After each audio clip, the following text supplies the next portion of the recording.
Timeism and corporate reform.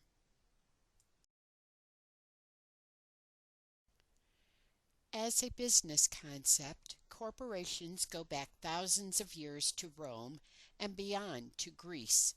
The original purpose of corporations was to create a body, core, that was composed of more than one person so as to achieve more as a team effort than as separate efforts. In principle, organizing people together is a good idea for solving problems larger than one person can solve by oneself.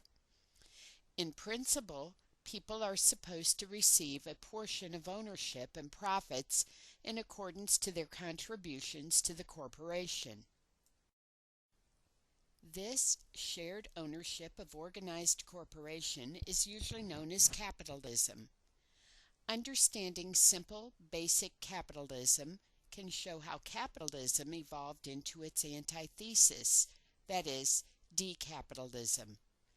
Decapitalism exists when a few people are madly overpaid while the majority are grossly underpaid. Simple, basic capitalism is when a person uses his capita, head, to solve a problem. Simple capitalism rewards this person with one fewer problem that had been wasting time. Plain and simple. The role of giving the time saved or created to the problem solver is etched in the semantic origin of both profit and currency. Profit is Latin for forward time or existence, pro esse. Currency is derived from the expression, what is your time currently worth? Currencies are symbols of real time, which is the substance of life. Simple, honest capitalism is capitalism per capita. Stocks, as symbols of current corporate ownership, are a form of currency. An individual on a deserted island is an embodiment of simple capitalism. Simple capitalism is a principle that can be and should be observed on continents crawling with masses of people. Each capita should be rewarded with honest pay for solving an honest problem, that is, what their time is currently and honestly worth. With the development of symbols of time, currencies, stocks, bonds, etc., a divorce has occurred between the substance and the symbols of problem-solving time. Increasingly, a politically favored class of people have been able to own more of the nation's wealth without solving problems. This has occurred through illogical but legal laws that give unearned income through business and/or tax benefits. These maps have shown how the ownership of America has shifted in the last 20 years, 1980 to 2000. On a day-to-day basis, this means more and more people cannot afford education, health care, housing, and food, as well as retirement. The Bush repeal of the death tax is an escalation in the rate at which wealth is transferred to others who have not earned it. The death tax applied to only 2% of the population. 98% did not pay a death tax because most Americans do not leave an estate of more than $600,000. The repeal of the death tax is a living tax on the middle class, who must make up the lost taxes or suffer the problems that these taxes had been babysitting or warehousing. Most of this wealth has been transferred through some instruments of corporate origin. Bush's no death tax will save the richest 2% of Americans over $1.4 trillion in a few years. Who's going to pay to make up for these lost taxes? The rich? The poor? No, the middle-class workers of America. In an economic system with capitalism per capita, each person is rewarded in the symbols of problem solving for their actual, absolute problem solving value. Honest pay for honest work. Reward or pay systems should quantify the continuum of a person's problem activity. Those who solve the most problems, saving the most time, should be paid the most. Oppositely, those who cause the most problems should be paid the least, that is, punished. Do you want to live in a world where the problem causers receive the biggest rewards? Well, if you do, you will find yourself living in a world which has fewer problem solvers in a rising flood of problems and problem causers. America's corporate world has become cesspools of overpaid problem causers. This is not capitalism. The ownership of stocks, bonds, land, and currency does not make one a capitalist. Like owning a gun, you are a protector or harmer based on what you do with these symbols of capital. If you misuse these symbols of capital to decapitalize production and decapitate employment, you are not a capitalist. You are a decapitalist. Decapitalism is the misuse of capital symbols to decapitalize production and decapitate employment. America's corporate boardrooms are not bastions of capitalism. They are cesspools of decapitalism. Like democracy, capitalism does not fail. Rather, despots or decapitalists fail to be democratic or capitalistic.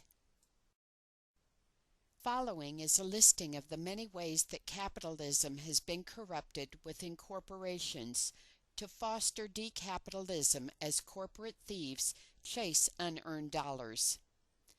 Decapitalistic compensation, contrived shortages, banking fraud, multifaceted churning, un-American business. Corporate compensation of executives and directors has become decapitalistic, stealing past and future livelihoods of working Americans. The vehicle of theft has been 401k plans and its relatives. To understand the theft inherent in the wrongness of 401k plans, consider the retirement picture 30 years ago. Corporations put money into plants and jobs to provide for workers when they retired. Plants' productivity and jobs increased. Today, corporations give retirement money to employees, while corporations give astronomical stock options to executives. The executives bleed these options into the stock market, with the employees' retirement money going into the executives' and directors' pockets, not into plants, productivity, and jobs. In other words, the number of symbols increased while the substance decreased. Were the corporate decision makers solving more problems? No. The AOL-Time Warner merger was a great example of decapitalism of American workers by corporate executives who used stock options feeding into 401ks to steal ungodly dollars.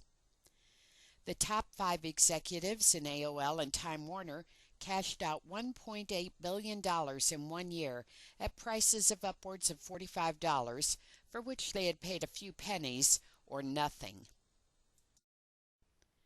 401k plans are in a state of collapse, with no better example than Charles Schwab. On the one hand, Schwab advertises that people should invest in 401ks and use Schwab as their broker. This is the Schwab talk. On the other hand, the Schwab walk, Charles Schwab has curtailed 401k options for its own employees. What's wrong with this picture? Where have we seen it before? Enron, where execs were telling employees to buy stocks with 401k plans while they were doing something else. A Jack Welch Award should be established to record the grossest abuse of corporate benefits. Do you ever wonder how corporate executives have time for corporate work if they are spending so much time and money on imported wine, shower curtains, trophy mistresses, etc.? Executives are like teenagers whose allowances increase. They spend less time at the books as their time is spent shopping in the malls. Pensions are underfunded. Increasingly, in the face of underfunded pensions, corporate thieves do not adjust their personal compensation to provide for the basic problem solver of the corporation. This has been implemented on the national level by Bush, who has tax and/or pension benefits for the wealthiest Americans that drain the basic pensions and budgets of the average American. What's worse than corporate executives stealing workers' pensions? Public officials. 30 days after the front-page accounts of problems at Enron, one state purchased $300 million in Enron stock for the public workers' retirement. It became worth nothing. Who made the decision for Florida's retirement fund to buy Enron? Jeb Bush. Fortunately for him, the federal government canceled an investigation at the direction of Janet Rehnquist, the daughter of Supreme Court Chief Justice William Rehnquist. All Bushes get a lot of Rehnquist help in Florida elections, 2000 and 2002. Shortages for higher prices. Corporations steal money from workers in other ways. As corporations develop market monopolies in collusion or spirit, they start reducing services and goods. People have more to worry about than whether the glass is half empty or half full, for the glasses have less. Weight out. Have you noticed how many goods that you buy for the same price have less and less weight? Corporations have taken a bite out of the product to reduce weight. Lower cost by giving less for the same price means more money without more work. Weight out is the process of reducing the quantity of product in a package of the same size, replacing the volume with more air or water. Examples are chips and yogurt. Contrived shortages. The energy industry is on record through the fraud of Enron, among many, of reducing energy availability to cause higher prices. In California, electricity shortages and higher prices came from closing plants and not doing maintenance. In the gasoline and heating oil industry, corporations have raised prices by eliminating storage facilities so they cannot produce and store excess petrol during slack periods. Thus, during peak driving or heating seasons, there are shortages which warrant higher prices. Contrived shortages are not new to energy and transportation. After World War II, car, gas, and tire corporations bought urban transit systems and let them fall apart so as to close them down. Why? Make people buy cars. In light of the deregulation and privatization of energy in California, in light of what the car, gas, and tire corporations did with mass transit, how do you feel about water privatization, where major bottled water companies are buying municipal water? As noted a few frames ago, the glass is being emptied.